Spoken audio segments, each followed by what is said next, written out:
Welcome to the 10 Times Healthier podcast with DrMuraHealth, where we simplify health concepts and empower you to take charge of your well-being. Our guest, Dr. Terry, is a seasoned pediatrician with a career spanning over 2 decades. She became a doctor in 1994 and specialized in pediatrics in 2001, driven by a passion for making a lifelong impact on children's health. Over the years, Dr. Terry has witnessed the evolving challenges in pediatric medicine, from infectious diseases to the modern epidemic of childhood obesity. A strong advocate for prevention and lifestyle medicine, Dr. Terry is dedicated to educating parents and empowering families to make healthier choices. Her holistic approach combines medical expertise with practical advice, all aimed at helping children grow into the best versions of themselves. Dr. Terry's mission is to create a healthier future for every child under her care. We'll explore the environmental and genetic factors, the role of nutrition, and the surprising influence of our societal norms on this growing crisis. Join us as we unravel the complexities of childhood obesity and discover what it truly takes to raise a healthy generation. Dr. Terry, thank you so much for accepting the invitation from DrMuraHealth and coming in to discuss the critically important topic, talking about children's health. But before we dive into it, would you please introduce yourself and tell us about your professional background and what you do? Okay, thank you. Thank you so much for the invitation, and I'm really excited to be here and to have met you. So I'm a pediatrician. I qualified as a doctor in 94, and I specialized and qualified at WITS as a pediatrician in 2001. And ever since then, I've been in pediatrics. I love what I do. I love children. And, you know, we were just chatting now about my journey as a pediatrician. And when I started out in medicine and in pediatrics, you know, we had a lot of problems. And our malnutrition at that stage was related to not enough calories, marasmus, kwashiorkor. But in 30 years, that has changed dramatically, and now our malnutrition is obesity. No, it's no longer the lack of calories. It's the overabundance of vitamin poor calories, and so that's our new norm. And so lifestyle medicine has given me an amazing way of assisting and helping patients and families to change. Yeah, definitely. Yeah. Now I can imagine, a lot of things have changed. But I just want to go back a little bit. Yes. From the, take you back in a journey in your early days. Picture yourself as a student, just before you sit for your matric exam. Yes. Did you always know you're going to be a pediatrician? How do you end up choosing a noble profession of pediatrician? If you can, share some insight, something that from your background. Yes. That, where did it all start? Yes, where did it all start? Yeah, so I was a sickly child. I had a choledochal cyst. So basically, it obstructed my gallbladder and I became jaundice. And it happened a couple of times in my childhood, and at that stage they didn't know what it was. They just knew that I got significantly jaundiced and I had colicky abdominal pains. So I was admitted as a young child, and then again at the age of 9 I spent about 3 months at Charlotte Maqeka. So I was one of the first patients there, until they worked out what it was. So I was always fascinated by medicine. I was fascinated about the little tubes and the things that went on behind the scenes and the x-rays and what doctors did. Yes. And I think my passion stemmed from there. So I knew I wanted to become a doctor. Right. But I never envisaged that I would become a pediatrician. So when I was sitting for those matric exams, it was right about getting into medical school and becoming a doctor. It was never about what kind of doctor I was going to become. Right. And then medicine, going through the rotations, and you go through all the rotations, and there were certain that I knew this wasn't for me. And internal medicine was one of my hardest rotations, and actually, didn't enjoy that at all, hey? And then I got to pediatrics, and my heart just sank. That's what you were looking for. Yeah, it was, because they were uncomplicated. They are uncomplicated. And you can make a significant difference in childhood. And I think that's where, for me, my journey began, and I realized that was my path. Definitely. And I was lucky enough to be accepted. Yes, of course. And then I went through the 4-year rotation, and I don't regret it. It's a long time on, and I love being a pediatrician, and I'm honored. To be a pediatrician. Oh, that's very incredible story.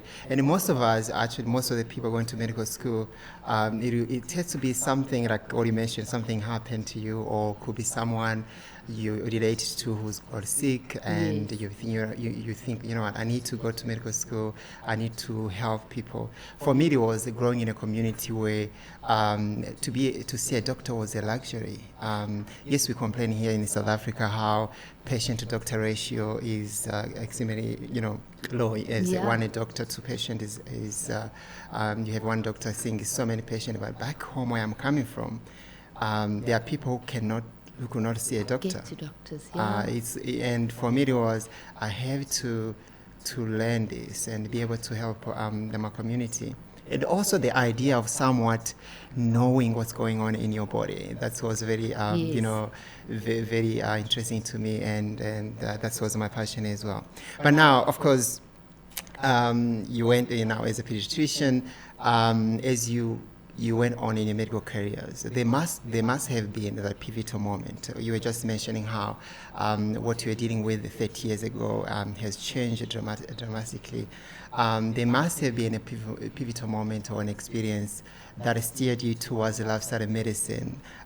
What was it that truly inspired you to specialize in the field of lifestyle medicine? Sure. So I think it's many pivotal moments, actually.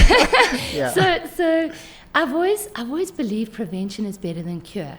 Yeah. And for me, that was one of the things that drew me to pediatrics, because you can make such positive change lifelong. Definitely. And so what I started seeing in my practice was overweight children. So I was also very blessed to do a bit of endocrinology as a young consultant, and I was at Rahima Musa, and that started me interested in diabetes, and type 1 diabetes, and I looked after those kids for a while. And sure, chronic diseases and type 1 diabetes is a hard thing to have to conquer as a child. And then I carried on doing growth and development and all of that kind of thing, and that fascinates me. Growth trajectories, your genetics, how you become the best version of yourself. Definitely. To me, that is fascinating and wonderful. Yeah. And but then what I started seeing in my practice is an increasing burden of overweight and obesity, and difficult to manage, and how best to manage these children and families. And so I've been looking for a long time for that one thing that would give me the ability to make a difference. Yeah. And my friend Lydia Altini, who is one of the founder members of Salma, she did the course, but she did it from a different perspective. And she told me about it, and I thought, wow, I think I found what I've been looking for. And honestly, it was a good 10-year journey in private practice, trying to work out, do I go back to public health? Do I go back and specialize as an endocrinologist? And nothing really seemed to have the insight that I needed, or the tools that I needed to effect positive change. And then I did lifestyle medicine, and I qualified in 2021 as a lifestyle medicine practitioner. And wow. The puzzles are complete. Yes, it's made a difference. And yes, it's specifically designed as an adult program, but it's so easily transferable into the pediatric population. And so that's my journey. That's amazing. And of course, today we're discussing our main topic. Of course, we're focusing on childhood obesity, pediatric obesity. For imagine a concerned parent who's wondering what childhood obesity is. How would you define childhood obesity, and also how its prevalent has become? We have high prevalence of childhood obesity in our society today. How would you define it, and what is its current status of childhood obesity? Okay, so the way I would define it is too much weight for height. So too much weight for your body. Yeah. So we should be proportional, okay? Our Right. weight should be proportional to our height yeah. and to our bones and to our body structure. When we have too much weight for our body structure, that is a problem. Definitely, Okay, yeah. so that's a simple sort of definition. And yeah. so if you look at the World Health Classification, Right. they use the weight to height ratio, Yes. okay, or the weight to length ratio, Yeah, and they in the define charts. it as more than 3 standard deviations. Okay, so a weight that is more than 3 standard deviations behind, from what they call the Z-score norm. Right. Okay, and that's the weight to height ratio. So I always say, if your height is X, for argument's sake, you're on the 50th centile for height, your weight should be plus or minus within 2 standard deviations of that. And if not, then you're overweight. Okay, and then to define obesity, then I think you go back to the World Health Organization charts. Yes, yeah. And those charts are really good because those charts have been taken from around the world. They've taken populations from around the world. So in other words, taken away ethnic diversity or genetic diversity, Yeah. and taken children from all over the world and taken healthy children growing up with enough food. And so I think their baseline norms are pretty accurate, much better than the Center for Disease Control in America. yeah. So those charts to me are quite useful. So as general practitioners, I would advise people to rather use the World Health Organization charts. Yeah. But always do a weight for height. A weight is not good enough. A weight for height is it, tells yeah. you about obesity or overweight. And so for parents, I think, it's so important for them to see their children's growing and thriving. But what they must be aware of is how is your child's weight for its height. Yeah. That's very, very important. And also, I'm sure the parents that have their children, they might have that road to health chart. Yes, they do. We still call it that way. Yes, we still say road to health chart, yes. And they can also see, because they have all those graphs, and the Yes. 50th percentile we're talking about, they can actually see, you can see how your child is growing, where they should be, and if they are, over or outside of that range, they can actually, but also the parents know. You can see your child. They don't know. They don't know. I mean, Right. Ernest, you live in KZN, and wealth is shown by having a good body. I see. A strong, healthy That's another looking thing. body. That's another So thing. culturally in South Africa, It's actually a problem, yeah. chubby children It's a healthy one. is the healthy one. We don't want an underweight, marasmic looking child. We want a nice chubby child. And then they figure that the chubby child's going to become a thin adult, but it doesn't work that way. The chubby child now becomes a chubby adult, and that chubby adult ends up developing disease young. And I always say to parents, what you do now is affecting your child when he's 50. It's what you do now that affects them throughout their life. So the best you can do now is what you need to do. And we'll go back to, we'll talk about We'll that. talk about that. With Yeah. breastfeeding, etc. But you wanted to, we were going on about the prevalence. So Yeah. what is the prevalence? Is this important to be talking about? Yeah. Well, let me tell you about what's happened in the last 30 years in the world. 1 in 5 people are overweight. 1 in 5. 1 in 5, that's worldwide. 1 in 8 are obese.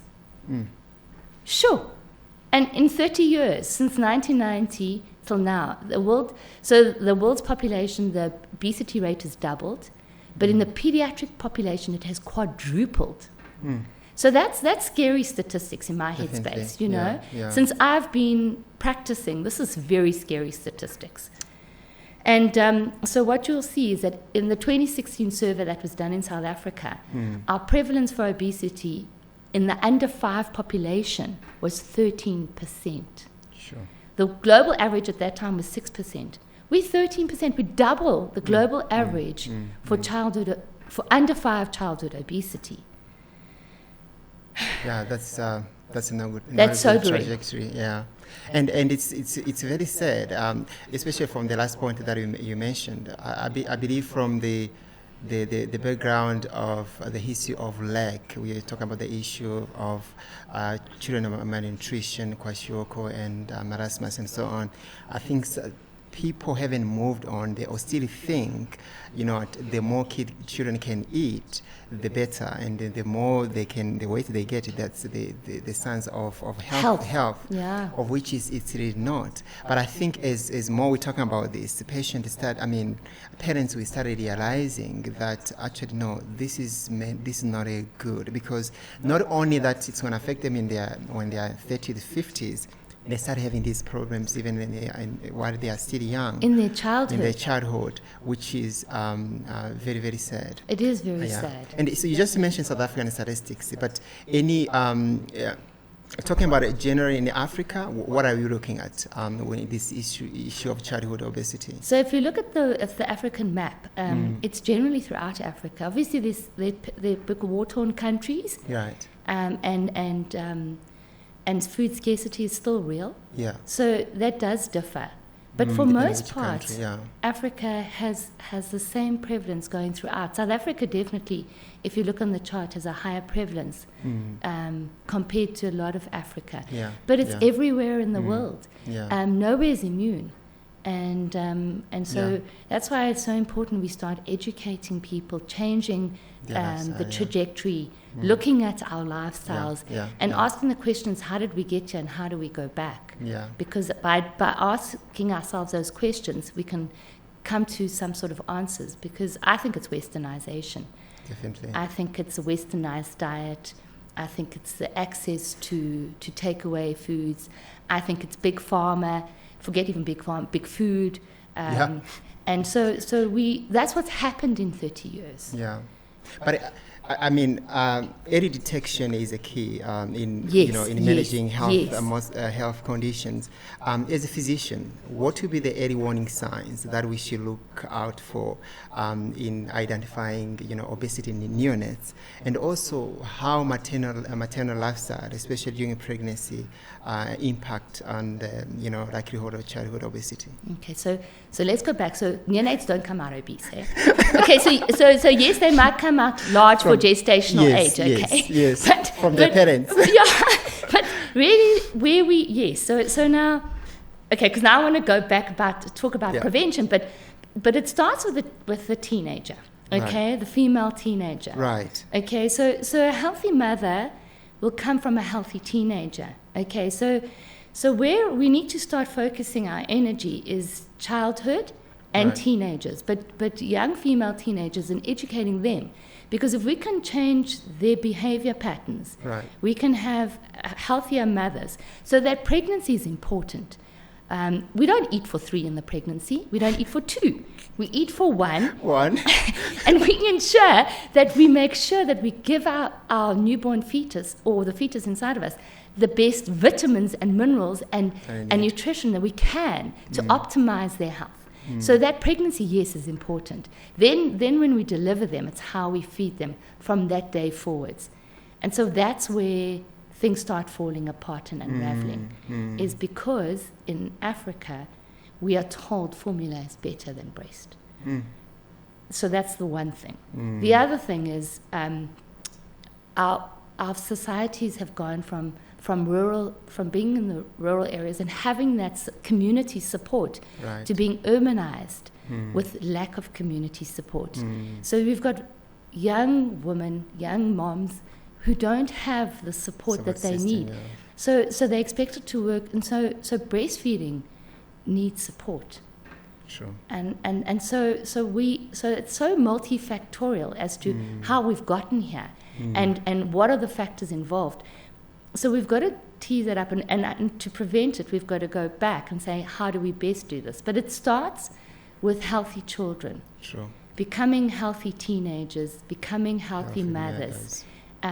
So the neonates. Okay, so let's start there, because you're saying, what are the early warning signs? Right. Breastfeeding versus formula. I see. To me, that is an early warning sign. So I do everything in my power to say to them, Mom, please breastfeed for your child and for you. They're protective reasons to the mother as well. Yeah. But it's so difficult because for them, it's about control. It's about the lack of control when you're breastfeeding. It's about not knowing what volumes you're giving your child. It's about not having the support, and it's so much easier to take some powder, mix it with water, shake it up and give it to the baby than to actually sit there and fuss on the breast, and that baby won't latch, and you're tired. And now you're putting your body out there more. You've already done that for 9 months of your pregnancy. Now you've got enough boob. You know, like, people are fed up, you know? And it's like, it's so hard for that mother, you know, because she's feeling so insecure in herself. And she's so out of control. And the bottle, the formula is like a magic bullet because it gives them control. It can show you them the volumes. But that's where the first problem comes in. So having education around breastfeeding, but it's not good enough at what we're doing because we're not doing a good job of it. We need to show those teenagers, we need to show those young women that actually it's hard. There's nothing natural about breastfeeding. The child does not naturally jump on the breast and breastfeed. No, I mean, you're a father of 4, okay? How was that first breastfeeding challenge? It's not easy, and my wife, the breast is painful, and at the first, and she's crying because it's sore. Yeah, and as a husband and a father, you feel so out of control. Yeah, helpless. So you see, and then you worry that this little thing that you're responsible for is not getting enough food. But when you give formula, you know. So, but let's go back so then I say to the parents, I say to them, right, okay, these are your challenges, okay, but we need support. So we need to start at the maternity ward, okay? So when the mom's pregnant, before actually at those antenatal visits, we need to start educating them and supporting them. Then when they get to that delivery and they say, right, you know, we've got to support you through this. Right. So she needs that guidance and that quiet time, and that support.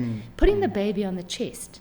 You know, when the baby is born, helping her to get it right at that critical time is essential. Especially the first miracle, the colostrum, is very important. Yeah. So I always say, then I go back and I say, right, okay, breast milk is made by humans for human babies. How big is a human baby? 3 kgs, average size, okay? True.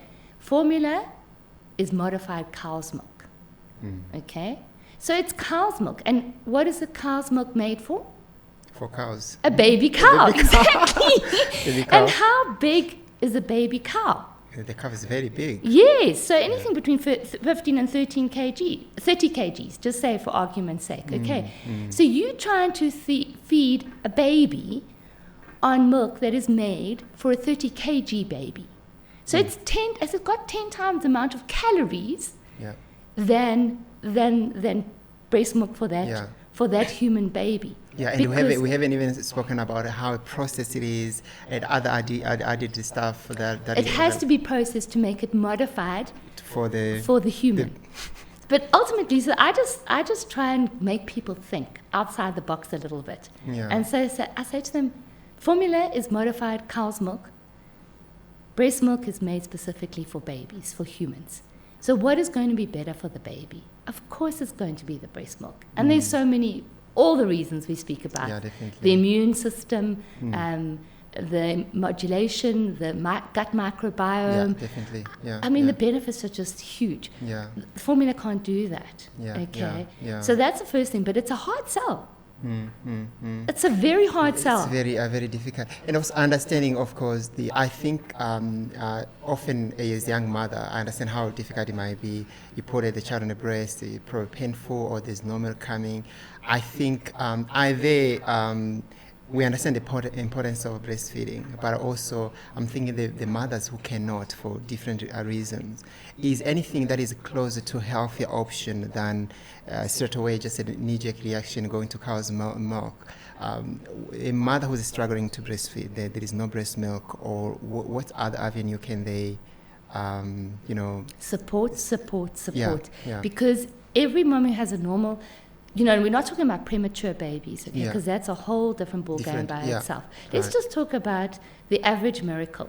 Yeah. And the average miracle, every baby is a miracle, but the average miracle that comes out of 3 kgs. True. So that mom is tired, but if she's got the support there, the baby will latch. It will take time. But eventually it's going to... It's eventually going to latch. And those first that first week, in fact, the first 10 days is critical to breastfeeding. So that first feed and how the baby gets put on the boob. And you know what, yes, if at the time you don't want to, because also by forcing her to do something, you're stressing her out even more when things are not working. But there's ways and means of doing it. You can do a little bit of formula with a syringe, get that baby that nutrition that you think that baby might need while she's getting the breast milk up and going. But the body's amazing, because once that she's delivered, that breast is starting to get ready, and it's already been ready before. It's priming, and then by the baby suckling, it's priming some more. So that milk will come. Eventually, those nipples do get sore. Again, support. That baby doesn't always latch. Again, support. And it's about trying different things. But if you've got that support network, and all she needs to worry about is breastfeeding this baby, it happens. It's not easy, but it does happen.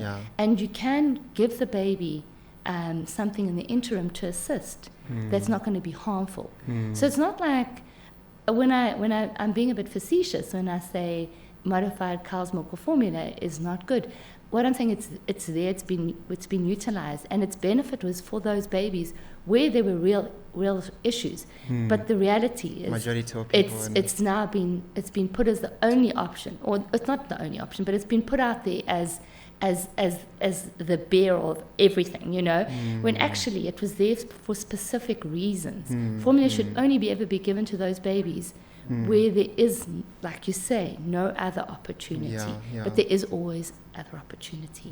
You just need the support. Do you think many mothers, they quit sooner before they try a lot? 100%. Because it's not, I kind of feel our modern world is instant gratification. True. Breastfeeding is not instant gratification. No, it's not. It's not.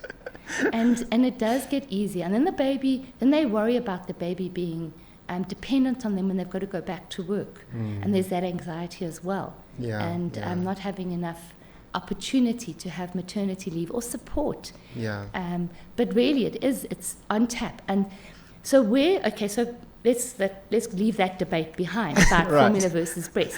But once you're on formula, when babies are breastfeeding, they suckle when they want to. They take what they need. You do not know what volume they're taking. Yet, when you formula feed, you're insistent that they take that specific amount. So you feed them regardless of whether they want it or not. And they'll take it. And some kids just don't know when to stop. And others will like reflux. And those are the ones that land up, funnily enough, be protected because they cannot take that volume more. But so many of them can, and they do. They continue. And so what happens, the excess calories start very early on. And with every excess calorie, those fat cells are growing. And so from day one, you set them up. And so I say to parents, please ignore the formula tins, because those formula tins are also designed to make more rather than less. And so your volumes are for the biggest size baby, not the smaller size baby. So I always say to parents, when they've had enough, don't give them more. Put the pacifier in. Let them burp. Let them, and then see, do they need more? So I try and give parents advice as to how best to formula feed, so that you don't give the excess calories. And there's no one formula that's better than another. They're all modified, and there's lots of ways of modifying them. But really they're much of a muchness, because at the base, predominantly it's still cow's milk. Yes, you've got soya, yes, you've got goat's milk, you've got but at the end of the day, their base is still there. So it's just really about volume. How much volume does your child actually need? And the little 2.5 kilo baby does not need the same as the 4 kilo baby. So it's about trying to show parents that. And then realizing that they do need to feed regularly in the first few weeks as their gut is maturing, as they're growing, and their glucose regulation improves, and then they can sustain longer periods without feeding. And then we go into weaning foods. Definitely. So, So let's go back. That's very important. And also one more thing to add is that, like you said, there is also that bonding with the child to mother, and also the child is breastfeeding, there's some form of physical activities that are taking place as they suck. It's not easily coming. Good they have point. To suckle it, rather than formula which they just pour it in and. 100%, yeah. because it's a more passive way more of feeding. passive, yeah. I love that. I've never thought about that, Ernest. I actually am going to utilize that because they're active when they're breastfeeding, whereas they're passive when they're formula feeding. Yeah, definitely. And also, of course, beside, that's a very good warning sign, formula versus breast milk. But what, of course, when you talk about the context of childhood obesity, we think of some contributing factors. What will be the contributing factor beside, of course, starting with formula versus breast milk? And what will be the role of genetics, environmental, and lifestyle? How do they play together towards contribute to this particular? Just briefly, we're going to unpack probably certain things later. Yeah. Okay, so we spoke about sort of breastfeeding versus bottle. Yeah. Okay, and so the trajectories. Yeah. And then, of course, what are the risks?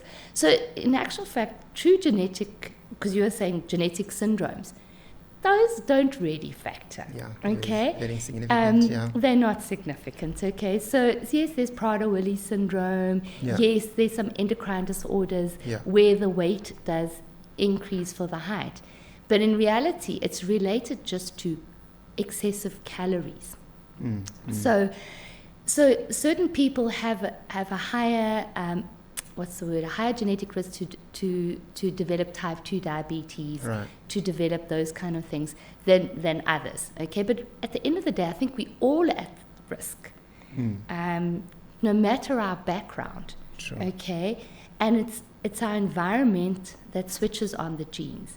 So small for gestational age babies are in fact at great risk for obesity because they've been deprived inside the womb. Right. So they come out and they've learned to take every single calorie and take it in and feed themselves with that. Okay, because they programmed that way, because that placenta didn't give them what they needed. So that in order to survive, they took on everything. So then they come out of this environment where there's very little, and now they're given a lot. And so that their metabolism in their body and everything's structured to take up every calorie. What happens is then they do. And so these small for gestational age babies cruise through the growth charts, go up, up, up, up. And then they land up in trouble. So they're at increased risk. Large for gestational age babies. If it's because they've been well fed in utero, so mom has fed herself for 3 people, I'm teasing, but but if mom is a strong, big woman, and genetically she's big bone and big strong, she will have big babies, okay? And often the subsequent pregnancies often tend to be the smallest. The first pregnancy tends to be the smallest, and subsequent pregnancies bigger because that uterus has sort of enlarged, and for many factors, but often that does happen. So those babies also can be at risk, okay? Right. Yeah. And the question is, because maybe they have been overfed inside the womb, okay? So those babies can end up being at risk, depending on, again, height for weight. So I always go back to I look at the parents, and I look at their backgrounds and themselves, their genetic profiles, or their phenotypes. But, phenotypes, again, related to, what background you come from, So are you Dutch and you're tall, are you petite, like the Italian? So the different genetic profiles. And you can't even say that because every country has the shorts and the bigs, Definitely, So, but there's definitely look at the parents, and then you say, is this child bigger than the parents, and what's their growth trajectory like? And so those kind of factors do play a part. But for an average size baby, if that baby comes out average and grows according on the growth chart, on the average trajectory, then I'm happy. What's happening in South Africa, and what I see in my practice, is that baby comes out on the 20th percentile, sort of an average size baby, and they just cruise up. Their height stays on the phenotypic or genetic growth, Right. but their weight shoots up. Yeah. You know, and it starts happening from 6 weeks plus. When they started feeding them. Because you were saying to me, you know, when is it? Because it's not the neonate, but basically from 6 weeks you often see this dramatic increase. Yeah. And they just cruise past those, and nobody stops and says, whoa. They say, oh, you're goody. My child is growing. He came out shamed 2.5, and now he's 7 kilos at 3 months. Look what we've done. And it's like, whoa. But the healthcare practitioners don't necessarily see that. That's the truth, Ernest. Pediatricians don't necessarily see that because our training, I think sometimes, I think more and more, I'm hoping that they are seeing that. Change, yeah. So this growth is like, wow, look at us, we've done so well. But in fact, you've set them up. And unless you start changing that pattern, you're landing up in trouble. Yeah. And so that's the sort of what happens. Yeah. And definitely, we're talking about the parents. It's very true. Some are tall, some are big, but also when you talk about the obesity pandemic, yes, we're talking about the children, but it's something that starts with the parents. Of course, in adult, we use like either body mass index or even using the height to waist ratio as well, which actually gives us an idea of where we are. Often in Africa, some African thinks like, no, I'm an African, I have to be this big. But now we know, like you actually mentioned, the studies really have done to say that if using a body mass index and height to waist ratio, people that are outside that range, they're likely to have a lot of lifestyle-related problem. Now, if we shift a little bit now, child started eating. That is a 6 months going up. So food choices are a significant part of the whole discussion. What are the food? Could you tell us some specific foods that are the biggest culprit in contributing to childhood obesity? Okay, definitely. So we've spoken about formula. So what I just also want to say is that once you start weaning foods, you need to decrease the amount of milk that is consumed.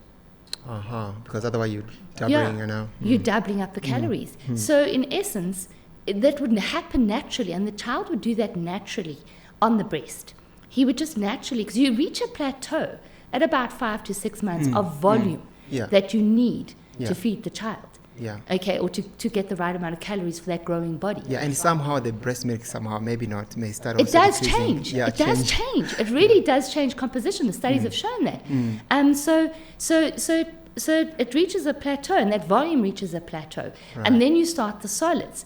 So what's so important is that there's a crossover where the amount of milk needs to go down and the amount of solids needs to go up. Okay, so the baby has to be ready. It's got to be interested in food. It's going to be obviously not as satisfied as it was with the milk anymore, and they can't be bobbing their heads. Okay.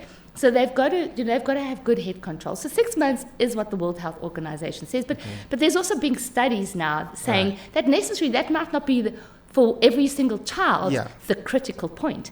So I always say 5 months onwards, and sometimes even 4.5 months, depending on that particular child. Everybody's different, and this is where we end up in trouble. Is we're all unique. But you've got to use that and see what does this particular child needs. True. And so weaning foods, what do you start with them?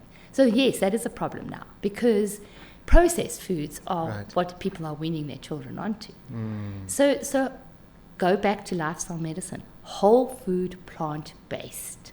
Okay, that's what our food should look like. Okay, so that 6-month-old should wean on, in my mind, vegetables, as the first trajectory, as you're moving them through, and fruit, but not as much as we can, not store-bought, but it's not always that easy. But now if you're going to the baby count, I mean, think about when you were first a father and you went into Baby City. You know that area for weaning foods was relatively small. Now it's double. It's big. Now it's double. And what's changed? Not the whole food plant-based. all the natural foods, the potato, the carrot, the pumpkin, that's not changed. What's changed is the processing of that. Yeah. And the marketing and the boxing. And also purees. Yes, so good old purity actually was not bad, compared to what we've got now, because now things come in sachets and you can squeeze them and you can do all sorts of weird and wonderful things. But in reality, all of that product has changed. You've got much more to choose from. Is it healthier? Probably not. No, it's not. Not at all. Not at all. Go back to basics. Go back to that basic butternut. Go back to that basic carrot. Go back to that basic spinach. Go back to your basic food groups, because, whether you believe in God or not, this planet and this way that we've made and the way things work is unbelievable. Yeah. We are designed to eat that fruit and veg. And where are all the vitamins and minerals? They're in fruit and vegetables. True. True. Then people say, we'll talk about nyama next, meat. It's such a big That's another big question. But really, all our vitamins and minerals are in fruit and vegetables. True. So let's start the baby on that. Also, you can cook it and puree it to a smooth consistency. Yeah, consistency, yeah. I mean, the purity things issue is not how pureed they are, it's how they're highly processed, and also they make sure they're very palatable, which becomes, the kids become hooked on them. Sweet. High sweet, and probably a little bit more sugar and oil as well. That becomes an issue. So, but briefly before we move on why plant-based? Why the plant-based diet or eating, as opposed to the wheat and those kind of things. So I think it's easier to puree. So for argument's sake, just take butternut, carrot. It's easy to cook that and puree that into a smooth consistency. Definitely. Okay. Yeah. So wheats and things like that, it's granular. You need something smooth for the tongue. So just basics, Yeah. But to get that, to give it to a child, you refine it. Yeah, of course. Yeah. So all our grains have to be refined in order to get it to a child. So you're taking away the best part of them. True. So grains are important, and cereals, are not. So I try to say to the parents, yes, once they're at a certain stage, sort of 8 months on, by all means, oats. Yeah. Not processed oats. I mean, I'm talking good old-fashioned oats, and then you liquidize them to make them more smooth. Yeah. But cooked cereals. Right. Sorghum cereals. Yeah. I try to go back as much as I can to cultural basics and to basics, or to good food basics, and then so for me, the fruit and veggies. But having said that, I did put my children on cereal. I did use Nestum #1. I'm not going to tell you differently. But it was only a small portion. It was the amount of the fist of the baby, and it was given in the morning. But what often happens is parents then start the cereals and they give them 3 times a day, and they still give the amount of formula. And another important thing is that's when you start drinking the water. True. That's when that infant, once they start solids, they need the water to get rid of the extra toxins. So you need to start drinking water then. No juice. No juice. Water. And we'll talk about the juice now. But water. Okay, so water needs to come into the equation from then on to help, to get rid of the toxins. So my feeling, weaning foods should be fruit and vegetables. You should slowly but surely increase the uptake of that, vary the consistency, vary the changes, go through all the palatable fruits and veggies. And as long as you can get it to the pace, and then as the baby matures, the textures, you can add in the textures. True. Then you add in the protein, and you can add in. Plant protein is wonderful, and the more I've done lifestyle medicine, the more I realize there's actually a lot of nutrition, and the fiber. The fiber is another big thing. Of course, yeah. In plant protein, so the beans, the lentils, etc. They should definitely come in there. Yeah. But animal protein too, because we're omnivores. I don't think we're designed to be. We're not herbivores. Humans are omnivores. Okay, in other words, we eat predominantly vegetables, but we do have a little bit of animal protein. Right. And but we're not carnivores either. You know, it's a balance. It's a balance. Yeah. And so, unfortunately, in our modern way, there's such conflicting evidence that people get confused by all these different stories coming to them. And then again, that's where lifestyle medicine works for me. Yeah. Is that it's if we can consolidate the message to everybody, no matter where you are. There's so many people in this health space. But I think the consolidated message is what lifestyle medicine is. True. So whole food, plant-based. But having said that, there is a place for animal protein, and we do need it, but not in the quantities the world is taking it now. That the world is taking it now. Yeah. And dairy comes into animal protein as well. So whole food, plant-based. So wean them on to what is natural. Right. And if you can, as a mum, make it from scratch better. So then we just talk about juices. So the benefit of all fruits, like an apple, the benefit is eating that apple from the peel to the inside. True. Because that is As a where whole, yeah. it's packaged perfectly. That sugar is packaged. It's complex sugar. Yeah. It comes with fiber, which is important for your gut. So that is packaged perfectly. Now you take this amazingly packaged apple, you squeeze it and you leave all the goodness behind. Yeah, vitamins, fibers, throw it away. And you leave, and you take out Concentrated 100% calories. Yeah. 100% sugar. Where's the benefit of that juice versus that apple? You've taken it all away. And yet you think, and so people say, 100% fruit juice. And everyone thinks fruit juice is amazing. But in fact, all you've done is you've taken the goodness out of it and you've just given the 100% sugar. So no fruit juices. Children, they need the fruit. Yeah. So as soon as they can start, obviously with the textures, without choking, you slowly introduce real fruit. The pawpaw, the banana.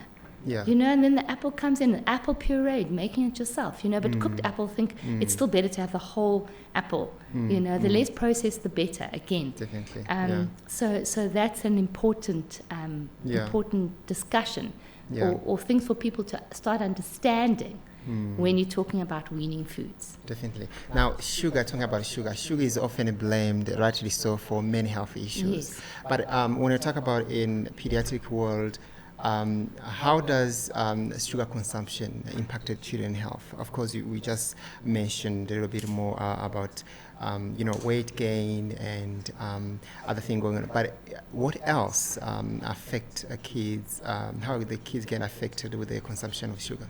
So with sugar, we have far too much sugar available in refined sugar everywhere. Okay, right. So we do need glucose to fuel our bodies, but we need glucose packaged right in the right form, okay, to have the best, to be taken up by our bodies in the best possible fashion. Our bodies were never designed to take sugar refined. It was designed to take glucose and take it from the fruit and the veg. Yeah. Okay, so now we've refined it, we give 100% sugar, and we put it in everything. So what we've done is, with refining things, we've created an addiction. True. So sugar is an addiction. So by giving children sugar early on, they become addicted to that sweetness. So their palate becomes needing that extra sweet. Right. And so I always say to parents, start with the veggies first before the fruit, because everyone loves the sweetness. We addicted to it. Yeah. And so sugar, there's no place for sugar anywhere in our diets. Ideally. Because the sugar is coming packaged to us in its natural form. And if we took it in its natural form, we have what we need. We have all we need. Yeah. Continuing that subject of sugar. Yes. A typical example, as a parent, we try everything possible to minimize sugar, especially processed sugar in our diet. But then when the kids go in these schools, in the parties, it's a pandemic of sugar. Not only that, if they do well in school, they get rewarded with the sugar. And then they have sports, they have different classes, all the teachers in a day. The kids one child can end up having 2, 3, 4, 5 different types of sweets. Yeah. And then what do you do? How do you deal with such? No, I think that's where we have to work on education of the population and of teachers, because it's exactly that. It's food for reward. There has to be other reward-based systems, and we need to look at that, because that is a big problem. You know, it's okay, like you said, the one teacher thinks she's giving one, but she doesn't realize that 3 other teachers are doing exactly the same. So school policies become very important. And I think a lot of schools do look at this, and I think they're becoming aware, but too many aren't. And we do have to go back and teach teachers, actually, that using food as a reward is not a good reward. And it's the same with us and our children as well. You know, the treats. So I always say, when we grew up in a society where sugary things weren't as readily available as they is today. We're talking again about that supermarket. You know, that supermarket when we were growing up only had X amounts of things on the shelf. Now that's tripled. Definitely. And so the offerings are greater. And you walk around, and every time you go to the supermarket, you go down the aisle of temptation while you're waiting in the queue. And so sugar is now everywhere, and the different forms of sugar is everywhere. So it's a real problem, and it's in our society. So how do we teach our children to regulate in today's society? You know, it was much easier to regulate when it wasn't always in your face. Yeah. And now it's everywhere. Everywhere. There are takeaways everywhere. There's sugar everywhere. So how do you teach your kids to regulate? I think the most important thing is feed them healthy, feed them well, make sure that they're never hungry. Yeah. You know, I always say to parents, don't go shopping when you're hungry. Of course not. You're going to end up buying the thing you wouldn't that you buy don't otherwise. Need. Exactly. So rather go with a list, go with purpose. But a lot of families often socialize in the shopping space. So our malls in Joburg are full of families shopping and socializing. And so, of course, they'll end up then getting food and more food than they need, as opposed to being outdoors. So we have to get people to change their habits, because the habits now are where we've got real issues. Definitely. The habits are more food related, you know, sort of not good food related. Habits are bad food related. We live in the obesogenic environment. Yes, we do, the obesogenic environment. It's everywhere. But now, talking about, of course, animal protein. It's another topic of interest when talking about childhood obesity.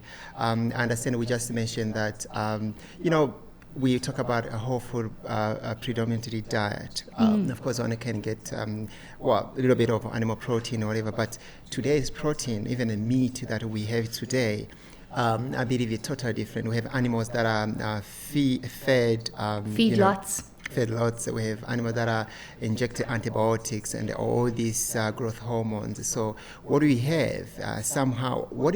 Which role does animal protein play in childhood obesity, and how can it set the children up for lifelong lifestyle diseases? Yeah. So there was a review recently on animal protein and sort of BMI, and it was shown that children who ate animal protein tended to have a higher BMI. But then, of course, it doesn't go back to the little things, and it's the everyday, day-to-day, and what populations were they looking at. So it's a very difficult thing to study, and to get the sort of, and different populations, of course, because everyone eats protein, and how much animal protein. But certainly, we do have too much animal protein in our diets. I don't think as humans we were designed to eat animal protein every day. I always talk to my patients about hunter-gatherers. Yes, so I try to go back as much as I can to basics. And so we were designed to gather. So our predominant food was meant to be fruit and vegetable.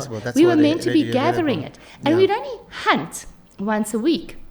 And then get that animal protein. So animal protein was a small part of our diet. And not a large part of our diet, which is what's happened. So we've turned it round and made animal protein the larger part of our diet, and vegetables and the small fruit. Thing on the plate. Yeah, and where are all our vitamin and minerals? Where From do they fruits come? and And vegetables. fiber. Now, Yeah, fiber is the a biggie fiber. huge story. We should actually... And meat doesn't have fiber. And meat doesn't have... I always say meat, or nyama, I always say to my patients, is protein and cholesterol. Definitely, yeah. There's not much vitamins there. They say, oh, but doctor's got iron. I said, but you get iron from green vegetables. Yeah, and other grains. And other things. But yes, it has got iron, but it's not the reason. So you do need a little bit, but not as much as we're consuming. And then again, mass production. Yeah. And the way it's produced, etc. And the other big concern also in the food space that we have to worry about is stocks, crops. Because what we're trying to do is create the best crop. So what we're doing is we're diminishing biodiversity. True. By and then we having very little feeding our microbiome. So our biodiversity is decreasing. We mass producing animal protein. So here we really are messing with our planet and with our food and with ourselves. Yeah. And so in 30 years, you want to know why the world's population, there's been doubling of obesity and quadrupling of obesity in children. So doubling in adults and quadrupling in children. That's the reason why. That's the reason, yeah. It's our obesogenic environment, and it's what we eat. So really, animal protein, we're omnivores. Are we meant to be eating animal protein every day? No, maybe not, yeah. And plant protein is readily available. Is readily available and good. And it's not always in the form of soya. Please, beans, lentils, the split peas, and all these other there's so legumes, many good sources, sources of plant protein. And also some vegetables they do, like a broccoli has high protein content as well. So we don't think it's the education that we need. Yeah. Now we're talking about trans fats and processed food. Yes. Of course, we discuss this in the context of unhealthy diets. Yes. But how does processed food and trans fat contribute to this and other ill health? I understand in the US, the trans fats has actually been removed into the market, into the diet. But here in South Africa, what do you think? No, our regulation is poor, and obviously with everything you can, and this is one of our problems with South Africa, because we have all great intentions. So we create amazing white papers, but it's actually effect on the ground that we're running to trouble. That we're never able to put all our great ideas and make them work. Because realistically, we should be minimizing all of those things. We should be protecting our population from all of those things. And, food groups will carry on, and advocacy programs, and I think education, and hopefully there'll be a push to look at what's available in the marketplace. But trans fats are not safe. There's a concern that now they're being exposed much earlier than they ever have been. So what are our cancer risks for our children? Sure, if you look at the obesogenic environment and the trajectory, it certainly does worry me that our potential for our children to have cancer earlier and more significant cancers is high. And so when we talk about the childhood obesity, we understand the key thing educating the parents and how they can feed their children is because if this is not resolved early, there are serious consequences. So what will be maybe the top three serious consequences of childhood obesity if this issue is not if it is left unchecked? Okay, so non-communicable diseases we always talk about: type 2 diabetes, cardiovascular disease, heart attacks, strokes, peripheral neuropathy, organ system failure. The list goes on and on and on. So let's just start with the obese toddler. So right there and then, okay, his whole metabolism is changing, his whole body's way of processing is changing.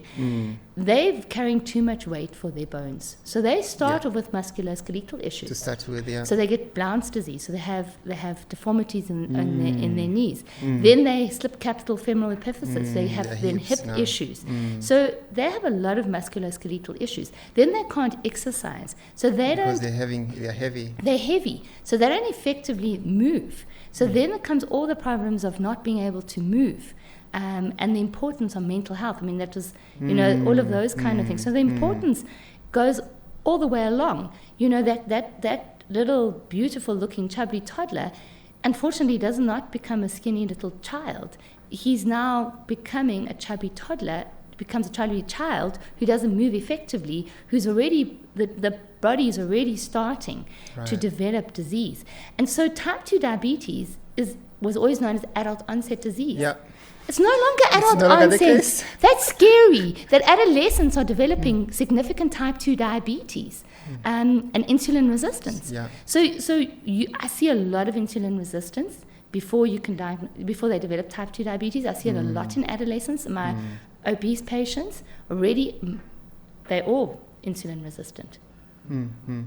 And that is very, very scary because, like you mentioned, it's a part of, it's not only about how it affects their physical body, their mental health, because if they cannot move, also you find that these kids often they get bullied in school. They cannot participate in certain sports because they cannot move as they should. So it's a lifelong problem, and it's become a vicious cycle because now if they are depressed and then they start even eating even more unhealthy food, and it's a cycle that it doesn't end. Yeah. So my husband's an orthopedic surgeon, so he's just saying to me, the bigger problem is that we all think that obesity is normal. It's true. That's a problem, yeah. So he's saying in his, because he does hip and knee replacements, and so most of his patients are overweight. He tries to explain to them to try and, but no, it's so hard when you're an adult, you know. So let's not get there, okay? But it is, he's right. And in fact, he's saying that normal is not normal anymore. Yeah, you know, that overweight is what we classify as normal and obesity is okay. And we should all be able to put it out there. And why body shame people? It's not about body shaming. It's about health. For me, it's about letting that child that is born today grow up to be the best version of himself and the most successful version of themselves and make a difference in the world. And that's not going to happen easily when you are carrying too much weight, because you cannot, like we said, exercise effectively, be effective. There's so many factors at play. We haven't even talked about sleep and how overweight obesity affects sleep. Not being able to sleep and doesn't allow you to function as adequately as you can. And obese people and children do not sleep well because of all the issues that they've got. So I really want to appeal to parents. It's not about that. It's really about health. And health means being the best version of yourself, always having the energy to be able to do what you want to do. And when you're overweight and obese, it's not so easy. It's not easy. It's not, yeah. And also, just to balance it a little bit, I understand the lifestyle change. The lifestyle is key when you talk about obesity, and but there might be. I understand there can be other factors at play. For rare cases, there might be some, like genetic mutations or that can predispose kids to developing, obesity while they're still young. Can you elaborate on those rare genetic mutation where the kids can, no matter how they behave, they just continue to gain weight? Yeah, so let me just put it out there, because for the majority of the population that are going to be listening to your podcast, that's not going to be their problem. It's not going to be them. Okay, it's not going to be them. Okay, so that's a reality. Okay, so when you look at your child and your child's height, for weight ratio, okay, is disproportionate. Okay, let's go get assistance. Okay, so let's first look and see, why is that height for weight ratio disproportionate? Okay, why is my child overweight? A lot of these children, actually, what I said is, what often happens is that they grow very quickly. Okay, and their height and their weight is not that different, actually. They're just big. So they're these big children. Okay, and so what happens is, but actually they've just been overfed, so they've grown too quickly. And then they land up with consequence later, because again, we haven't even gone to puberty. A lot of these children that are obese go into puberty early. Like 8, 9. Yeah, and we're seeing that more and more so. Because of the bodies being overfed.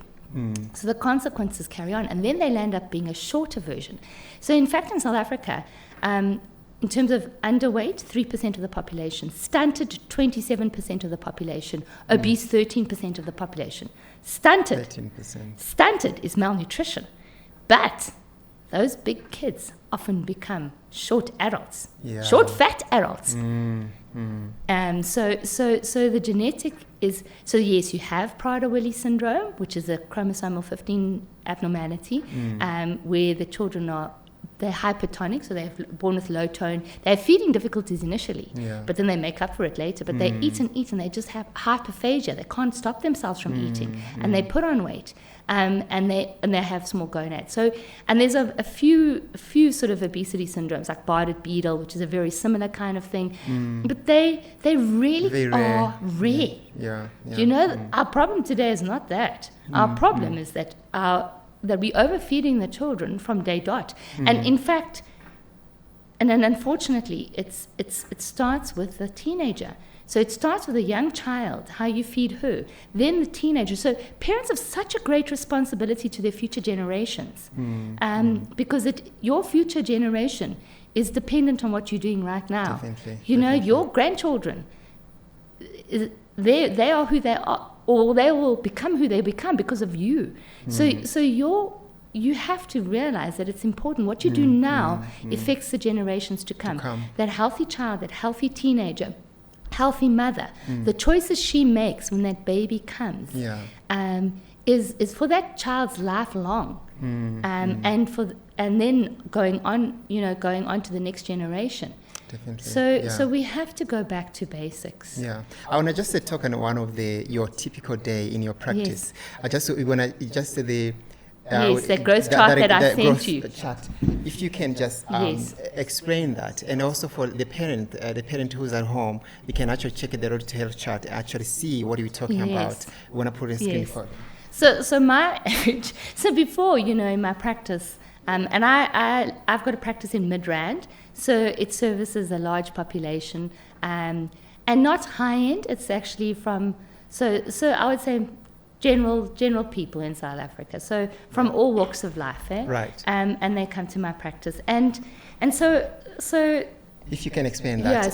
So the reality is, I spend a lot of time talking about diet, food, weaning, and educating parents, because I really do believe that's what we need to do. But the trajectory that I'm seeing is that I would say about 25% of the population I see is overweight. Sure. And I would say 10%. And this is just an average practice. I'm just an average pediatrician, okay? And this is what walks into my things, not for their obesity. They walk in there because they've got a cold. So I had a beautiful mom and child come into me, and 2 years of age, okay, and the child weighs 23 kilos. 2 years, sure. So I plotted the little guy, okay, and his height was on the 50th centile, and his weight was way higher. So he was off the charts, above the 90th centile. And I said to Mom, okay, let's correct his weight to the 50th centile. What is so let's take, because his height's on the 50th centile, so let's just see what is his weight, where is 23 what is 23 kgs, what age is that the average weight? So we took a line across from his weight, and we took it across the growth chart to the 50th centile. Should be 7. And it turns out that he's the average weight of a 7-year-old. He is 2 years, 3 months. He's an average weight of a 7-year-old. So how did we get to this point? Well, we didn't decrease the formula intake when solids were started. He eats 3 significant meals a day, good quality meals, but 3 meals a day. And the reality is that the formula was still as much a liter a day. Sure. So a liter. And so what happens with a child at about 5 months, often they do 750 mils to a liter, depending on the weight of the child, is what they can be drinking. But once you start solids, that decreases, and you add water into the equation. So, but what happens, these children become dependent on their bottle. So they're addicted to that little bottle. They wake up, they have the bottle, they eat breakfast, then they have their bottle to go to sleep, they eat lunch, then they have their bottle for their mid-afternoon sleep, they eat supper, then they have their bottle to go to sleep. Then they wake up because they're teething, or they just and they need the routine to put themselves back to sleep. But the routine includes a bottle. So then they have another 2 bottles overnight. And before you know it, and especially when the formula tin tells you that your child needs 180 mils to 240 mils, depending on what formula tin you're using, per bottle. They go as high as around, That's what they're drinking. They're drinking what the recommended dosage or recommendation on that tin is. But they're having 6 to 8 bottles a day. And they're eating 3 meals a day. So and those meals probably not the healthier ones. Yes, and unfortunately not always the best options. So in reality, that is my reality.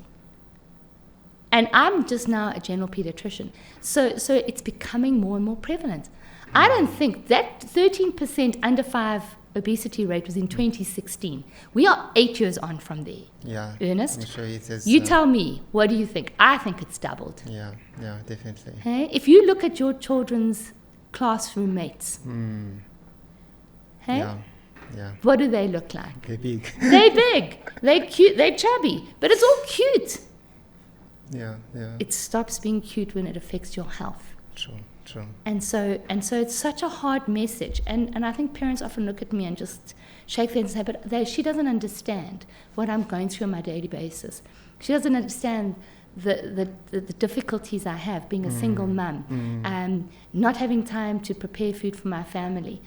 And I do understand that. I mean, I was a working full-time mum. Yes, I did have support, but that's beside the point. It's not easy to be a mum. And you come home and you cook. And yes, I did. I used to come home and I used to cook. And I do cook. A lot of mums don't. It's the takeaway option. But we never had that. And I grew up in a household where that was never, what we did. And I do not like takeaways. Like a treat every now and again. But they're always disappointing. And I always feel worse after eating them. But you do need to make food for your family. And you do need to know. So that whole food plant-based comes down to basics. And I try to say to mum, on the weekends, and it's quick. It's quick to make a pot of soup. And nowadays, if you live in Josie, you go to any of the shops and there's cut up vegetables to make soup. True. Buy those cut up vegetables and make the soup, and you know what you're putting in there. But you've seen that the vegetable looks like the vegetable, but not the processed ones from Woolies where they've already liquidized it and it's in a packet. No, buy the actual veg ones, and then pop that in and make it yourself. Then you know what you're making. And the same is, make sure that with every meal offering that there's vegetables. But what tends to happen is we tend to be carb driven. So our staples tend to be refined porridge and then gravy and then a meat. And nowhere in that equation is vegetable because the vegetable's been left out. Yeah. So a lot of our urban population are eating refined carbohydrates 3 times a day with a meat. Yeah, with processed meat. With the processed meat as well, exactly, which is often very, very fatty, trans fats, etc. So that's the reality of the majority of people. And so I try to say to them, listen, it's actually not more expensive. They say, eating healthy is more expensive. It's not if you eat cabbage and spinach. It's not if you buy seasonal. It's not if you buy seasonal.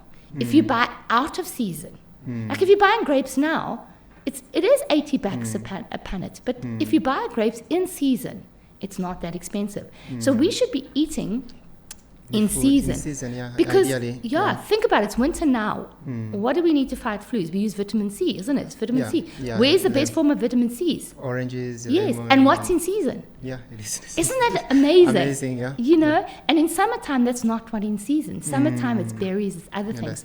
So if you eat in season, your vegetables are not as expensive. And the green vegetables need to come into the equation. True. So I do think that you can eat healthy on a limited budget. Definitely. And I do think, but I think the biggest culprit here again is formula.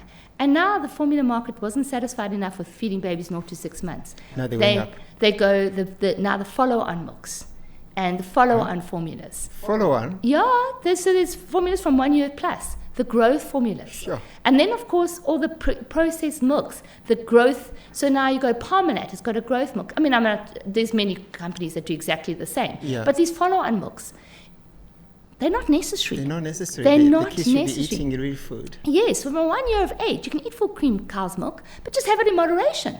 Don't make it the balance of your diet. You should be having one helping, 1 to 2 helpings of dairy a day. You do not need more than that. But you don't even need dairy in your diet. You don't, yeah. And this is something that lifestyle medicine teaches you. And unfortunately, we are not taught this in our medical curriculum. And you realize that actually what we're doing is we're perpetuating these lifestyle diseases.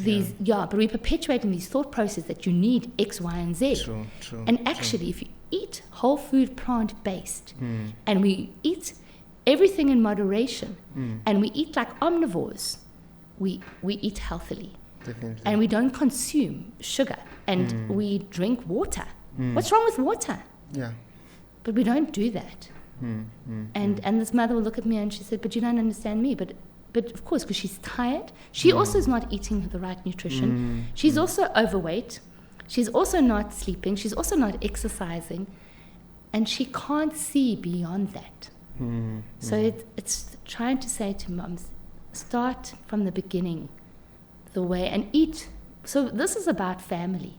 So changing a child's trajectory is about changing the family's trajectory. So healthier parents have healthier children. So if you eat healthy, your child's going to eat what you eat. Definitely. That's what they do. That's what they do. So, so that's my reality. And I understand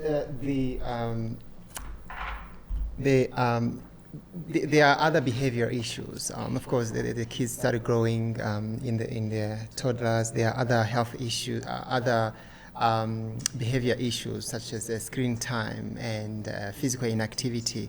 How do those also contribute to this epidemic or pandemic of obesity? So that definitely adds, without a doubt. Our lifestyles are very sedentary. We never had TV, and now we've got TV on every channel in every room, and we've got cell phones.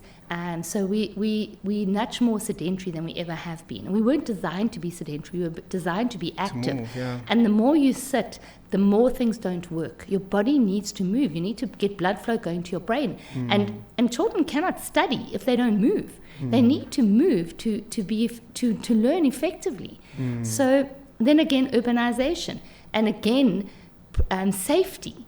So limited safe spaces to move, especially in the big cities. So, and parents, like I said, their outing is to the supermarket or to the mall. It's not into an open space because limited park spaces and available spaces to move. So children need to move, parents need to move, everybody needs to move. So the problem is exacerbated by screens. We spend far too much time on those screens, and children spend far too much time on those screens. And you cannot use the screen as a babysitter, and that's what... to tame them down, they sort of just disturb you, but it's a problem. So that's a reality. So that does happen. And so our screens, and everyone's like saying, but how's that child going to learn how to use it? I promise you they'll know how to use an iPad. They'll know how to use that. They'll learn at school. And even school systems are questioning if they're now too screen-based. So people are starting to think and say, but what have we done? And and why are they questioning? They wouldn't question if things were working well. The reality is things are not working well. And we're now looking back and saying, what is it that we're doing wrong? ADHD, you put an ADHD child in front of a screen, it's the worst thing you can do for them. It scrambles their brains. So screens are dangerous. And a child should not be exposed to a screen under 2 years of age. And the evidence is there. But this is the reality of our lives now, it's there. And how to minimize that. Then sedentary, not getting them moving. Parents don't move. And that's why we have such a high obesity rate amongst our population and amongst women versus men. So the Birth to 20 is an amazing study. It was done at Wits, and they followed a cohort of Soweto kids from birth, and now they're 30 plus, okay? But so the interesting observation on the Birth to 20 is that the boys and girls were the same size until they hit puberty. Right. Then the boys stayed weight for height ratio okay, and the girls became overweight and obese. Because why? Because the boys still played soccer, and it was cool for them to move, so they continued to be active. The girls, it was not cool to move. They socialized. So the girls then gathered. But where did they gather? Because that's what girls do. Okay, they gathered around food sources. So they sat, and the big thing is the kota. You know the kota? Yeah. Where you take the bread and so that's what they ate. So their trajectories went, and you can actually show it in the study that the girls got fatter than the boys. And it wasn't because of our phenotype, it was because of the behavior related around, food and movement, and the cultural determinants and the things expected of the girl versus the boy. The boys, But we all need to move, and it's essential that we move every day, and that we're active every day. And we minimize our screen time and be more present with each other. Even, mindfulness. I mean, people are eating with their phones and stuff. They're no longer present. You just saw the screen. And social connectiveness. Communities. That's why, that's why mental disease, there's such a high prevalence of mental disease, because we isolate ourselves. We go into our screen. We live vicariously through that screen, but we're actually not living our lives. We're not communicating with each other, because we humans are designed to be collaborative, to connect, to be present with each other. And yet our modern world is doing exactly the opposite of what we meant to be. We're going against our DNA. Definitely, So, we talked about the protein, but I don't know if you came across the study when I talk about. Of course, in health, there are a lot of misconception, around various conditions. But one of the things, the kwashiorkor. Yes. I remember there was a time where even me, when I was in medical school, it was a thing. It was a thing. And it was more the protein deficiency malnutrition kind of thing. But later there was actually a study that I forgot the person actually who came with this. Actually, later on they realized, no, actually that wasn't necessarily the case. No. So it was the kwashiorkor really the problem with the protein, because after the USA started pushing a lot of proteins in Africa and in these other undeveloped countries. What understanding do we have now about kwashiorkor and what it really causes? Yeah, so the reality is that's not what we're seeing anymore. Okay. Yeah. So that it was protein energy malnutrition, but it was. So they were using albumin as a measure of protein, Right. and these children were edematous, so they were malnourished, they were thin, they were below the trajectories where they should be, but they were edematous because of the lack of albumin. Okay. Right, But what are the factors affecting that albumin? So yes, they were. So kwashiorkor is known as, the word actually comes from, it means when the next child comes. Oh, okay. This is the condition that develops when the next child comes. Because the mum was breastfeeding and then she stopped breastfeeding to breastfeed the next child, and suddenly that nutrition that child was getting was no longer there. Okay. And so they were then surviving on water and maybe mealie meal or whatever it was, and not getting the vitamins, the minerals, and the balanced diet, which is what the baby needs. And the baby does need protein, but they weren't even getting plant protein. They were getting no protein. No protein. No protein. Yeah. So the issue wasn't animal protein defificiency. Yeah, I think that's what we need to think about. And you say, that wasn't necessary. It was the fact there was no protein, and the fact that there wasn't good nutrition. There was a staple carbohydrate. With no vitamins, no minerals, no phytochemicals, and exactly. So that's where we ran in, and then these kids their immune systems were lowered because they weren't getting the zinc, they weren't getting the vitamin C, and they got infections, and that would then cascade the whole process. And so these kids came out, they measles, they died of measles, they have fungal diseases, so many things. These kids were really sick. Diarrhea. The gastroenteritis is definitely.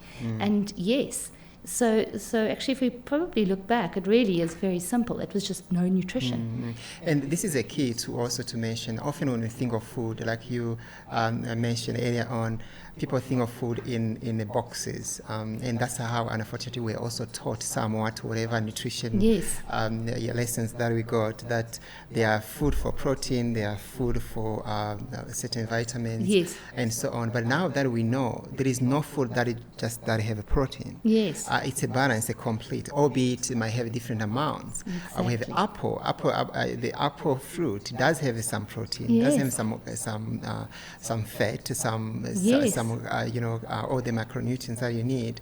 But it's a matter of how much the varies. So if we can have The balance. the balanced diet, you're likely to really have everything that one needs. Exactly. Yeah. So it is the balance. Yeah. If we have a parent who is listening right now, of course, who's struggling with the parents' children are they are overweight and obese, what will be your plan? Like a 10-day prescription plan? There's what no they 10-day plan. Because it's taken them. So I always show to the parents when I talk about obesity. Right. I say to them, okay, you've come to me now, your child is 2 years. Okay, for argument's sake, this last child that I showed you. Right. It's going to take you 2 years At least to reverse that. to reverse that. Yeah. I mean, to start a 10-day plan to start on the right path. Well, they have to change. They have to change The parents have to change. to start with. Yeah. So really, there's no change unless the parent changes. So they have to change what they do. They have to change the way they eat. They have to change the way they shop. They have to change the way that they're sedentary. They have to change, and they've got to effect change. So in actual fact, they're the ones who have to effect change for their child. Yeah, So they have to. You can't say to the child, "You eat that and I eat this." No, totally. Everybody needs to eat whole food, plant-based. I do not believe in the word diet. Yeah. I hate that word. Actually, you're right. Yeah. It's how we whole should. food, plant-based. We should be eating for being a human. We should be eating like humans. True. And we're not. We're not. Some of us are eating like carnivores because we're doing that diet. Some of us are eating like vegans. Yeah. Because we're doing that diet. We actually should be eating everything in moderation, True. ensuring good quantities of fruit and vegetable. And by that, I mean 8 to 10 helpings of fruit and veg a day. Yeah. And so that's how, and drinking water. We should be eating like humans. True. So in actual fact, there's no 10-day miracle. That's the reality. And the sadness as well, because we like instant gratification, quick fix. Yeah. You Doesn't work that have way. to change your behaviors. And don't panic. We're not expecting a 180-degree reversal. Every day, Small just do changes. small changes. Builds up, yeah. Builds up. Habits change. Small changes. Don't take your child shopping with you. But if you have no choice, take them shopping with you. But that Isle of Temptation is not the way it's going to work. Go after you've eaten something to the shops and you go with a full tummy. Yeah. Understand that. Don't give in to your child's temper tantrum. Say to them, listen, you can have an apple, that's fine. And understand we live in the real world, but when you go to that party, that's fine. You'll have that sweet. That's it. But don't give them sweets every day. Don't give them Crispies every day. They come into my office and tell me, oh, my child eats so healthy. They don't understand why the child's overweight. But they're sitting there eating a packet of chips and a whole thing of juice. And they're telling me that their child eats so well. And I think it's the lack of education about what is real food. And parents actually don't know because they themselves don't know what real healthy food is. Whole food, plant-based. It must look like it came from the earth. We must eat what came from the earth and eat the natural product, not the processed, refined product. If we can do that. So my 10-day would be start eating healthy. Make sure that you've got the right things for you. Make sure that when you're hungry, you take an apple, but have that apple at home. Drink water. If you want something different, well, by all means, you can flavor your water with actual fruit. Lemon or cucumber or exactly. Strawberry or whatever. Strawberry is delicious, and leave it. And lemons, Then again, teas, you don't have to put milk in your tea, like rooibos with fruit, green teas, So start thinking a little bit. And then when your lunchbox, and then, also eating a loaf of bread a day is not ideal. We're not designed to eat a loaf of bread. Maybe have 2 slices. So just slow but sure changes. Eat more vegetables in your diet. Make sure that you have that extra helping of vegetable a day. When I started my lifestyle journey, I'll be honest, I had a salad every day. That's not 8 to 10 helpings of fruit and veg a day. I actually now eat and I make sure I eat a rainbow every day. And a rainbow of vegetables. Not Fruit Loops. No, don't joke. I've had that come back to me. Oh, doctor, you tell me I must eat a rainbow. That's wonderful. Fruit Loops is my favorite. No, my angel. A rainbow of fruit and vegetables. And 8 helpings a day. And I think if parents can start doing that and start effecting change in their own lives, and then actually take their child out to move, and move themselves, and then sleep. True. Other thing is that TV. So what happens is there's no sleep time. So there's no routine. So they come home from work, they're tired, they put the screen on, they eat supper around the TV, that TV carries on droning, and they're just exhausted, so they just sit there until 8, 9, 10 o'clock at night. And the child's sitting there with them at 8, 9, 10 o'clock at night. That child's not going to bed when he needs to go to bed, because they need 10 to 12 hours of sleep. Those little children need 10 to 12 hours of sleep. Now, you need to be strict and put them to bed so that they can get their 10 to 12 hours sleep, but that doesn't happen either. So sleep's another important cog, because obesity and sleep, if you go to bed late, you will eat more to stay awake, and then what happens is you wake up that morning, you're tired because you didn't get your 10 to 12 hours of sleep, and your body craves sugar, and craves sugar because it knows that it will give it that instant fix to make you wake up. So what happens is you continue getting cycle. So 6 pillars of lifestyle medicine. It's amazing. Is what you need to change. Whole food, plant-based, regular physical activity. It's good restorative sleep. Mindfulness, being aware of where you're at all times. Avoidance of toxic substances, and social connectiveness. Definitely. That's it. That's it. And the good news is it doesn't only work on childhood obesity. This is more or less everything, all the lifestyle related diseases. Once you can do that, that's the best way to stay healthy in all spheres of holistically, basically. So go back to basics. I always say to parents. So when people say to me, because everyone's like, what's that? Even my colleagues, what's lifestyle medicine? Nobody knows. No one knows. But God willing, by the time I finish on this planet, everybody's going to know. I say it's common sense. It's common sense. It's going back to basics, because we've forgotten basics. We were never trained in the basics at medical school. We were never trained in the basics. We were trained, type 2 diabetes, how do you treat it? Glucophage.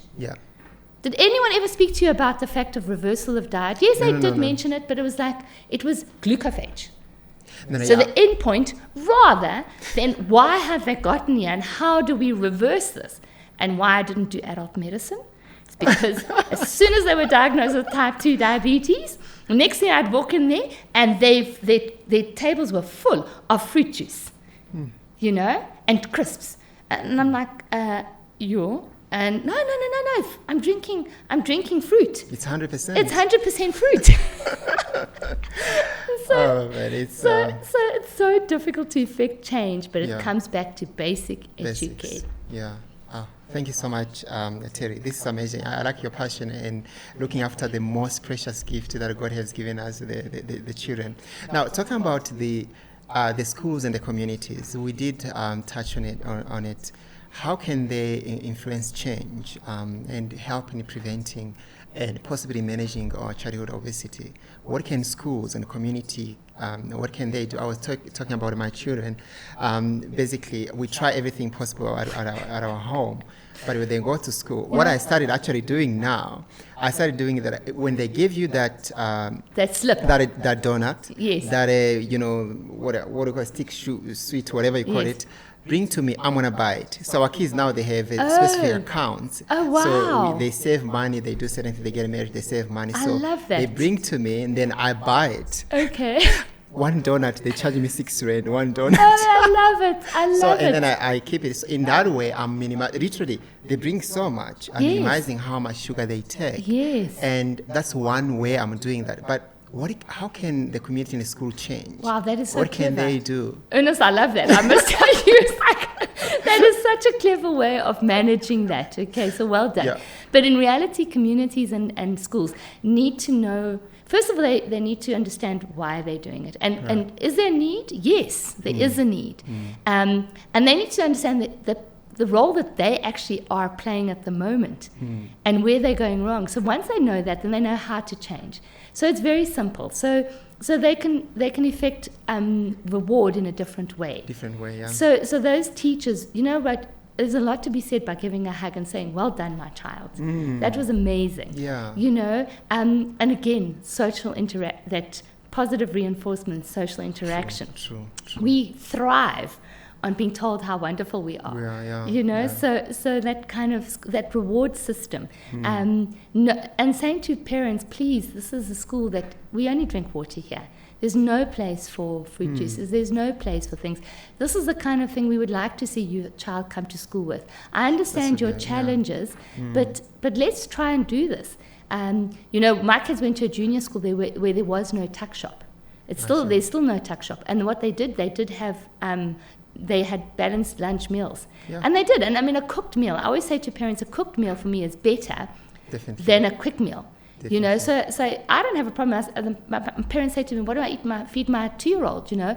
I said, please, leftovers from the night before. Yes. Hoping that supper was rice and chicken and a little bit of veg, not a little bit of veg. Not knowing that it was takeaway. Yeah, and please, dear God, not knowing that it was takeaway.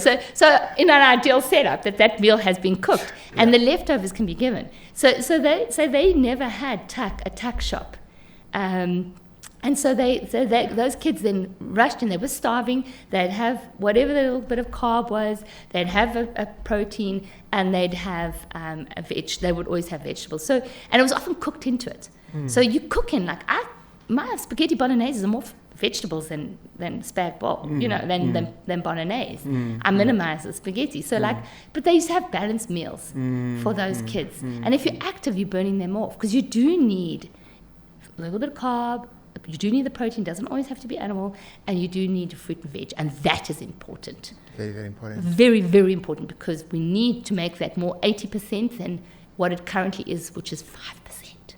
So bad. So bad. So many people, you could ask them how many fruits they had in a day, or how many veggies they have in a day.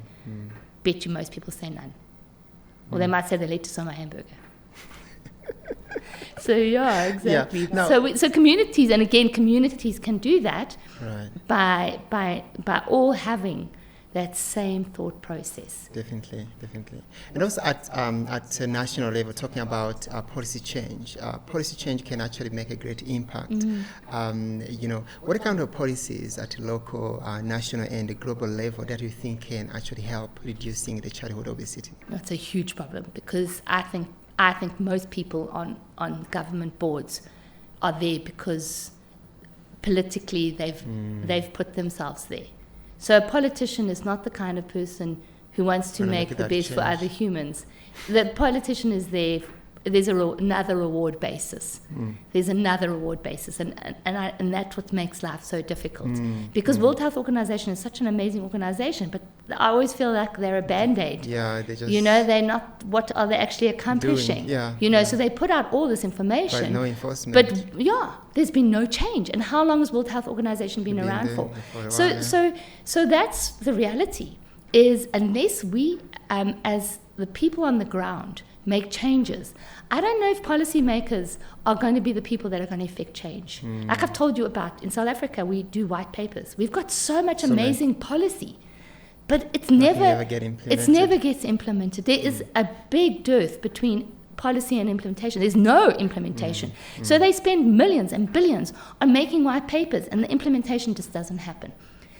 Or it's not done the way that they envisaged. And so for me, it's a huge issue. And you know how much money is in big business? They spend, Nestle and all the big corps that are involved in food. How much money do they spend? And it's all about their share market. Yeah. So in South Africa, you just walk around the corner, you'll see how many fast food places, how many industries. South Africa is now Krispy Kreme donuts in every corner. Every corner. Yeah. Why is that a South African thing? It's Americanized. What on earth? But their market's saturated there. They've come to Africa.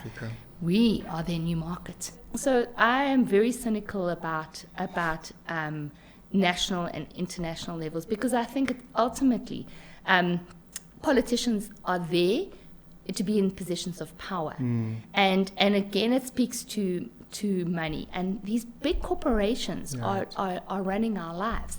So what's happening is big companies like Nestle and other companies in the same marketplace are basically producing product and more product to increase profit and drive shares. And so what we're seeing is that our foods are less nutritious than they ever were. Even our processed foods are more processed than they ever were. So nothing is natural anymore. And they're driven by the bottom line and not about the trajectory of health. So for me, that's a huge concern. So we should, policy change would mean not allowing takeaways, fast foods. Policy change would be not allowing Krispy Kreme in your back garden. But that's what the norm is. We now have takeaways in supermarkets shelves full of processed foods. So effectively, if you wanted to improve health, we should take that all away. That's never going to happen. Yeah. So that is a real problem. So I think that we all have to work as a community, and as people on the ground, we've got to educate ourselves that within this framework that we feed our families and our societies or our communities the best way we can. And it boils down to whole food, plant-based. It also needs biodiversity. So that's also important because, again, that's driven. So our food produce is less diverse than it's ever been. And that's a real problem. And again, it speaks to big corporates and doing that.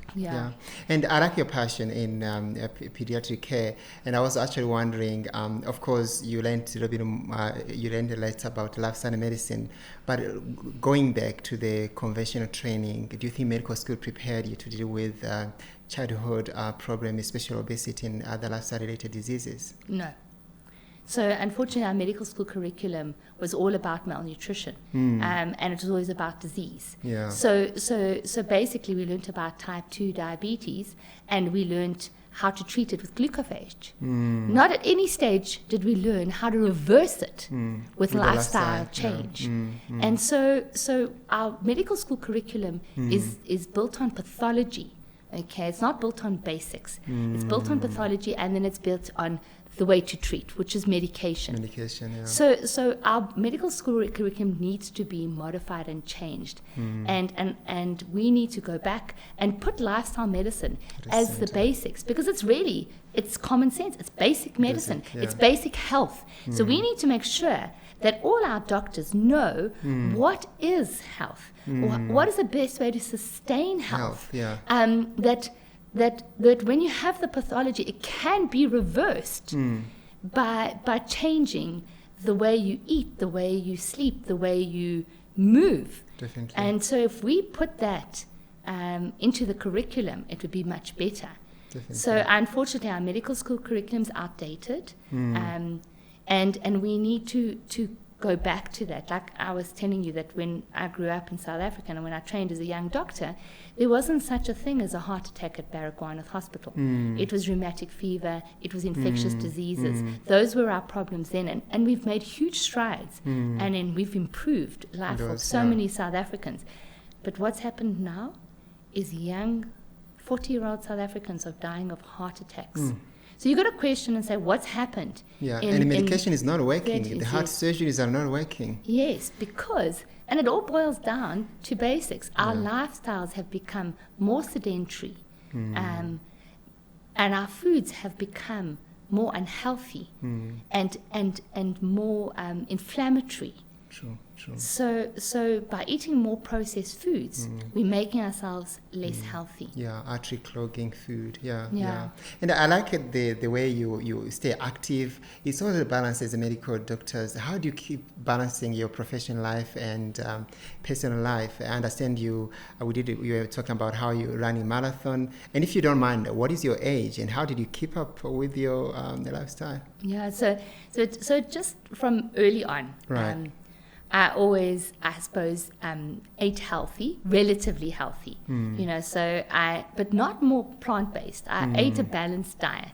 I never ate junk food. I tended to avoid it, and I'd rather cook for myself than actually eat takeaways. And I've always drank water. I've always exercised for just make myself feel better, for stress relief. So exercise has always been part of what I needed. And the more stressed I was, the more I exercised, and it really did help relieve some of those things during the difficult days. Right. And then sleep is important. So sleep was also a very critical part. Yeah. And I'm always the kind of person who needed my sleep. And I really hated my colleagues who didn't, who've seen that they didn't. Okay? But then many of my colleagues and peers didn't have the sleep, but then they craved the sugars and they smoked to keep them awake. So there were so many other things that they did. So, but basically, staying healthy and who I am today is because my parents taught me certain things, and we ate in a certain way at home. Definitely. But you know what?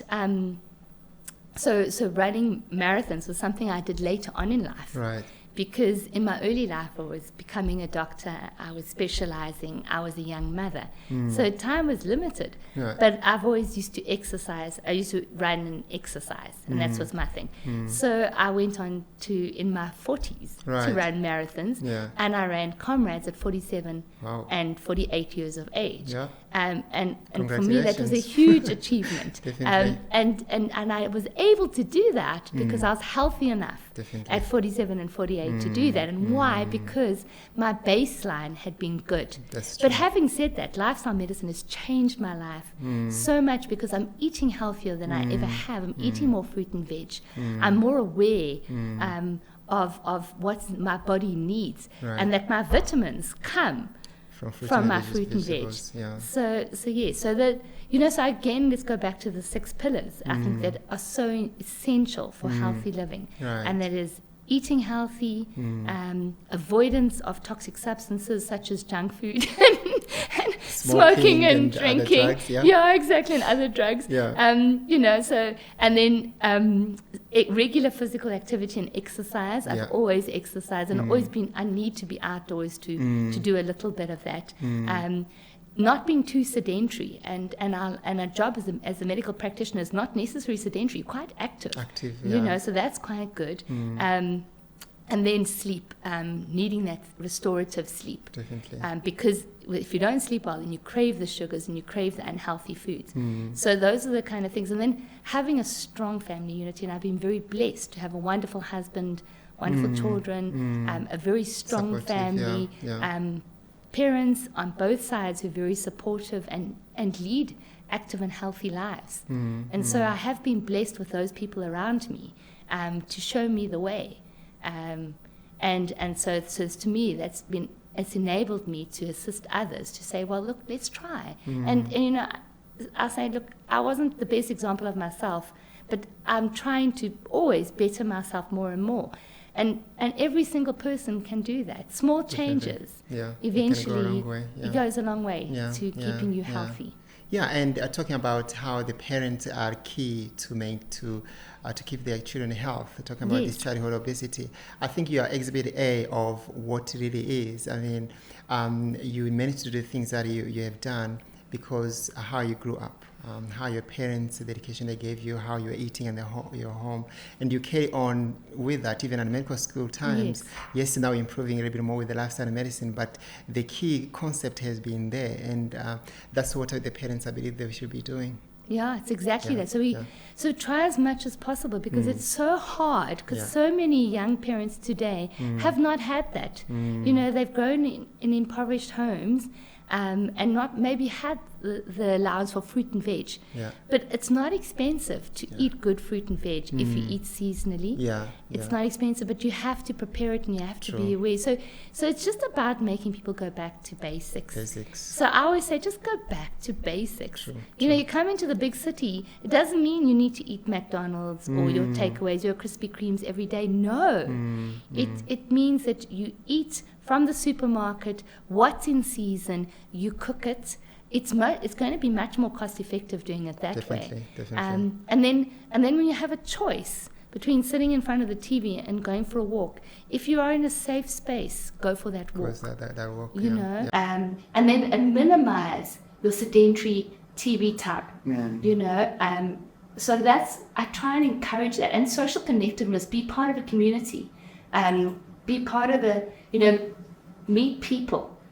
Meet your friends, meet your family, and that also helps you to be more active than to sit by yourself, Definitely. Definitely. on a screen eating junk food. Terry, it has been so wonderful speaking to you. I learned a lot, and I like your passion and enthusiasm, and it's a blessing meeting you today and seeing what you have achieved. And we are blessed as a parents, looking after our children. And I believe the little bit you share with the parents, as much as it's a difficult topic to deal with. Your parents not having options, but the little would tell that we don't know that seed where it's going to grow. So don't give up, and you are very inspirational. And like you said, keep kicking on and doing what you do. And I think we still need you. And with time, the time will start changing. And hopefully lifestyle medicine can be, a new norm. That's where the DrMuraHealth, we want to work with lifestyle medicine and a little bit more self-education to become the new norm. Just like Thomas Edison told me about the doctor of the future. We not just prescribe medication. I'm paraphrasing. We interest the patients on how the physiology and what they can do with the diet, and that's a change how they eat, so they can change their trajectory. So I thank you for doing what you do, and we hope to see you soon. Yes, thank you. And thank you for having me. It's been an absolute pleasure. Yeah. And as I said, if we can make a positive change and just plant that seed, and people can realize that it is doable. You can do it. You can make effective change in your life, and you can be the healthy version of you. Small but steady change. So thank you. And thank you for having the podcast and trying to reach out to people, because it's only through this media that we can assist. Definitely. Thank you so much.